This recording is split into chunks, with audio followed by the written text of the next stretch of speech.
Nos últimos dias, você deve ter acompanhado pela imprensa a situação financeira das lojas americanas que anunciaram um pedido de recuperação judicial. A rede varejista tem uma dívida de 43 bilhões de reais. 2022 registrou o menor número de pedidos de recuperação judicial dos últimos 8 anos, segundo o levantamento da Serasa Experian. Mas 2023 não deve seguir essa tendência. Para a gente falar um pouco sobre recuperação judicial, está comigo aqui no estúdio um especialista nesse assunto, é o doutor Eduardo Benini. Doutor, muito obrigado pela presença mais uma vez aqui no Visita na Record. Eu que agradeço, Rafael. Espero que a gente consiga responder aí algumas perguntas e tirar um pouco das dúvidas sobre o assunto. Assunto bom, hein, doutor? Doutor, vamos começar falando dessa situação, né? Por que 2023, né, projeta-se aí que as empresas vão ter que recorrer mais a esse artifício, né, a recuperação judicial? Pois é, Rafael, a gente tem lido sobre esse assunto, né, e o assunto está muito na mídia a respeito do número de recuperações, a possibilidade de um crescimento desse número de empresas em crise em 2023.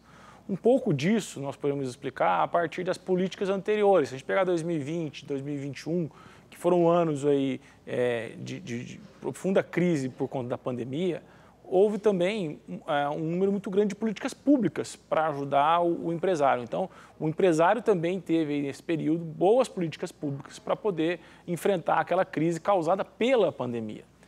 Ao mesmo tempo, nesse período, também eu não posso deixar de pensar que era um período que eu tinha pouca previsibilidade. O que vai acontecer? Então, eu estava lá no meio de uma pandemia, não sabe quando sai vacina, se tem vacina, se de fato vai ser eficaz, se as pessoas vão poder conviver normalmente, volta à vida normal, não volta. Eu falava aquela expressão muito usada, o novo normal, né, que foi usada na época. Então, assim, com isso, em 2022, foi um ano que a gente vai pegar, foi um ano um pouco estável, a coisa já começou a se organizar, foi um ano político, que é do ponto de vista de eleição. Quando a gente entra em 23, nós já não temos mais o cenário da pandemia, ou seja, já não tem aquelas grandes políticas públicas no sentido de ajudar o empresário. Já é resolvida a questão política, ao menos do ponto de vista da eleição. Então, o empresário ele consegue projetar melhor o seu futuro. E quando ele consegue projetar melhor o seu futuro, ele consegue compreender se ele pode ou não utilizar desse instrumento, que é a recuperação judicial. A recuperação judicial, para que eu possa utilizá-la, eu tenho que saber também a maneira como eu vou utilizá-la. Eu tenho que saber projetar a minha empresa no futuro para poder ter esse mecanismo. Ou seja, agora é a vida real de volta, né? Não tem mais tantos apoios como tinha acontecido aí nos últimos anos. Agora, doutor, para a gente definir, né, porque existe uma grande confusão aí, principalmente para o público aí, como é que a gente pode definir o que é uma recuperação judicial, o que é um pedido de falência? Uma boa pergunta. Isso às vezes as pessoas confundem um pouco e até é interessante que na memória das pessoas, quando eu falo o empresário em crise ou falido, a impressão é muito ruim. A gente até personaliza um pouco, aquela pessoa faliu e não a empresa dele. Exatamente. E na verdade, há diferenças muito grandes entre os institutos. A falência é aquela empresa, aquela atividade que ela não é rentável, ela não é capaz de gerar riqueza e, portanto, eu tenho que encerrar aquilo. Então, você imagina, eu tenho lá uma unidade de supermercado, que ele não me dá resultado. Uma unidade, não me dá resultado, não consigo pagar. Quer dizer, o correto, do ponto de vista do mercado, é tirar aquele agente do mercado, porque ele até do ponto de vista de concorrência, ele é uma concorrência ruim com os demais. Então, eu tiro. A falência é o encerramento de uma atividade e a arrecadação dos seus ativos para pagar os credores. Então, eu pego o supermercado, encerro a atividade, vejo quanto tem de riqueza ali dentro, uso essa riqueza para pagar os credores de acordo com uma ordem que a lei me entrega. A recuperação judicial já é diferente, Rafael. A recuperação judicial ela não tem um encerramento da atividade. A atividade ela continua.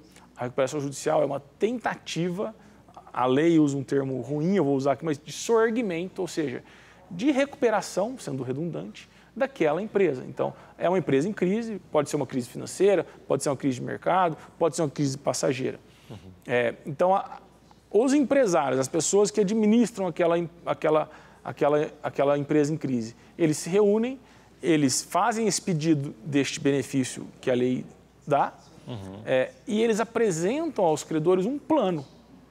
os credores aprovam ou não este plano. Para quê? Para que a empresa ultrapasse esse momento da crise e possa operar normalmente depois. É o que está acontecendo nesse momento com as lojas americanas. Exatamente isso. As lojas americanas, elas fizeram, no primeiro momento, um pedido que a gente chamou de cautelar antecedente para proteger o negócio, ou seja, evitar que vários credores lá tirassem ativos da empresa que pudessem prejudicar uma possível recuperação dela. Então, o primeiro pedido dela foi essa, foi um pedido de cautelar antecedente, mas que logo depois foi substituído pelo pedido da recuperação judicial em si, que nada mais é do que a empresa ela tem um período de proteção. Durante esse período de proteção, ela apresenta um plano. Esse plano, os seus credores, que ela mesma terá listado, e que daí existe uma série de formas que a lei trata isso, enfim, é difícil de explicar todas aqui, mas os credores, eles estão ali, eles se manifestam se aprovam ou não esse plano. Para se ter uma ideia, ontem à noite a Americanas apresentou a lista de credores dela. São quase 8 mil credores, entre fornecedores, bancos, trabalhadores, são pessoas que têm algo a receber das Americanas. São 8 mil, com uma dívida estimada aí em 42 bilhões de reais. Claro, a gente pode olhar que elas estão mais concentradas aí no mercado financeiro, em fornecedor, na área financeira, enfim, tem um número menor aí de fornecedores, de prestadores de serviço, mas enfim, todo mundo vai ter que ceder um pouco para poder ajudar nessa melhora das Americanas. E nesse momento, a gente até estava conversando aqui, isso gera uma certa preocupação e receio para muita gente, para quem investiu ali, comprou ações, né? Para os credores aí também. É uma situação delicada. Pois é possível de ser revertida? Olha só, eu acho que existe uma situação que é muito interessante, né, que é a situação dos investidores. Então, a gente poderia dividir ali entre investidores, credores ou fornecedores, junto com os credores ali, e o consumidor. O que acontece com cada um deles? Então, se você olhar do ponto de vista do investidor, o recado que o caso Americana nos dá, ele é muito ruim, porque é um recado que o mercado de capitais, ou seja, ela é uma empresa de capital aberto, então é um recado de que há alguma falha. Porque acho que todo mundo se questionou, acho que, invariavelmente, qualquer pessoa que olhou o caso, falou assim, mas como que ninguém conseguiu detectar que uma empresa desse tamanho tinha uma dívida de 20 bilhões que não está lançada corretamente no seu balanço? Agora, como isso não foi detectável para uma empresa que tem capital aberto, que tem a transparência por princípio? Para você investir nas Americanas, o que você gostaria de saber é que pelo menos o que ela está informando lá é correto. É real, porque senão você não investe.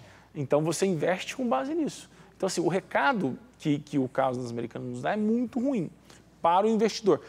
E para o investidor e para o setor chamado B3, capital aberto, enfim, compra e venda de ações. Esse setor se preocupa com o resultado disso. O segundo ponto, que é do ponto de vista dos fornecedores, aí, Rafael, é olhar lá no processo de recuperação judicial. Estão todos listados ali, eles vão ter que se submeter a um plano. Neste plano, todo mundo vai sofrer algum tipo de corte. Todo mundo vai ter que ceder em algum lugar. E, enfim, temos os consumidores. Aí, os consumidores, é claro, é impossível dizer para você, olha, numa empresa de recuperação judicial, a atividade ela continua? Continua. Mas é seguro comprar? Aí já é um outro ponto complicado. Doutor, o papo é bom, mas infelizmente o nosso tempo encerrou. Daria para a gente conversar mais um pouco aqui, mas a gente vai fazer o seguinte, ó. Tem o Instagram do doutor Eduardo, é Eduardo Benini, _, né? Eduardo Benini, _. Tem o Instagram também do escritório de advogados, é o ssbm.advogados. Se você tiver alguma dúvida, pode entrar em contato que o pessoal responde também. Doutor, muito obrigado pela presença aqui no Visita na Record e até uma próxima oportunidade para a gente falar aí sobre outros assuntos. Eu que agradeço, Rafael. Obrigado, doutor.